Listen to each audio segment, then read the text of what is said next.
जब वो मेंढक पुष्प लेकर के जा रहा था, उसके भाव क्या थे कि मैं तीर्थंकर की पूजा करूँगा। मेरे पास 8 द्रव्य नहीं है, मैं पुष्प पूजा करूँगा। उसको जाति स्मरण तो था। वो जानता था कि मैं पूर्व भव का नागदत्त सेठ और ये जो बावड़ी में पानी भरने आई है, ये मेरी सेठानी भवदत्ता है। तो उस जन्म में तो मैंने कभी इसकी बात मानी नहीं, लेकिन अब मैं भगवान की पूजा करने जाता हूँ। तो उसने उसने कमल के पुष्प को वहाँ से तोड़ा। जी, मेंढक से टूट जाएगा। वो बड़ा मेंढक था और उसके अंदर कुछ क्षमता थी, उतनी पुष्प तोड़ने की क्षमता नहीं होगी और हो सकता है पुष्प बहुत बड़ा भी ना रहा हो, उस मेंढक के हिसाब का ही रहा हो, क्योंकि इतनी दूर लेकर के जाना है। अगर मेंढक अपनी साइज का पुष्प लेकर के जाएगा तो कूदेगा कैसे? और वो पुष्प तो बार-बार जमीन से टकराएगा। तो उसने उस पुष्प को अपने मुँह में पकड़ा और उसको लेकर के वो चल पड़ा। कई स्थानों पर ऐसा सुनने में आता है कि वो पंखुड़ी लेकर के गया था। कल्पना अच्छी है, जिनने भी कल्पना की है वो कुशाग्र बुद्धि होंगे, क्योंकि उनने अनुमान ये लगाया होगा कि मेंढक पूरा फूल कैसे लेकर के जाएगा। एक पंखुड़ी लेकर के जाना तो व्यावहारिक रूप से शक्य है, लेकिन पूरा पुष्प लेकर के जाना कठिन है। लेकिन चूंकि आगम वचन है, इसलिए वो कितना भी कठिन क्यों ना हो, सत्य वही है जो समंतभद्राचार्य लिख रहा है। अपन अनुमान कुछ भी लगा लें, अनुमान तो कितने लगा रह जाते हैं, उन पर अपन अ, ध्यान नहीं दे पाएंगे। अपन आगम वचन जो है उसमें आचार्य समंतभद्र स्वामी ने क्या लिखा है? कुसुमे नेकैन कुसुमे नैकेन राजगृहे, एक कुसुम के द्वारा राजगृह। वो जब क्षेत्र काल भाव की बात चल रही थी, कल विषयांतर हो गया अपना। तो उसमें क्या लिखा था? अर्हत चरण सपर्या महानुभाव महात्मना मगधत बेकः प्रमोद मत्त कुसुमी नैकेन राजगृहे।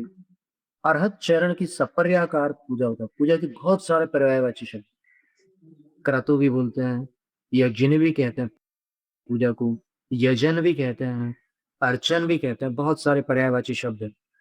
तो अरहत चरण सपर्या महानुभावम, अरहत भगवान के चरणों की पूजा का जो महानुभाव का अर्थ होता है, महान प्रभाव।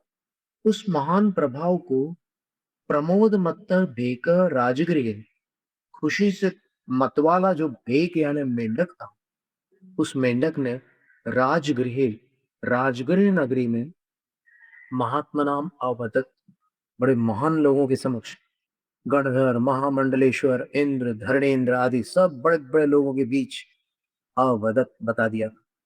उसने बता दिया था कि देखो जिनेन्द्र भगवान की अर्चना का क्या फल होता है, उसका क्या महान प्रभाव होता है।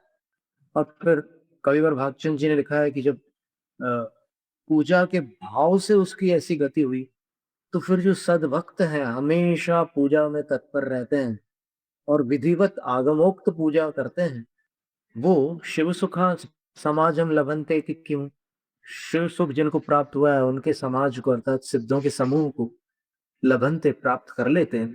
तो इति क्यों, कौन सी बड़ी बात है? वो पूजा भी नहीं कर पाया था मेंढक, मार्ग में दुर्घटनाग्रस्त होकर मरण को प्राप्त हो गया था। तब भी उसकी ऐसी स्थिति हुई कि वो महारधिक देव बना। महारधिक देव सामान्य जीव नहीं बनते, मिथ्या दृष्टि जीव महारधिक देव नहीं बनते। महारधिक देव बनने वाले जीव सम्यक दृष्टि जीव ही होते हैं। तो वो सम्यक दृष्टि जीव था। अब कोई कहे कि भाई वो तिर्यंच गति में था, तो उसमें विवेक नहीं था, इसलिए उसने पुष्प से भगवान की पूजा करना उचित समझा। मनुष्य है तो विवेक रखेगा, पुष्प से पूजा क्यों करेगा? मनुष्य तो पीले चावलों से कर लेगा या और किसी प्रकार से कर लेगा, लवंग वगैरह से। पुष्प से पूजा करने पर तो जीव विराधना होती है। तो इसका उत्तर अभी पहले अपन सुन चुके हैं कि भाई जो शास्त्र में विधि लिखी है उसमें विराधना होते ही सब आचार्यों को स्वीकार है।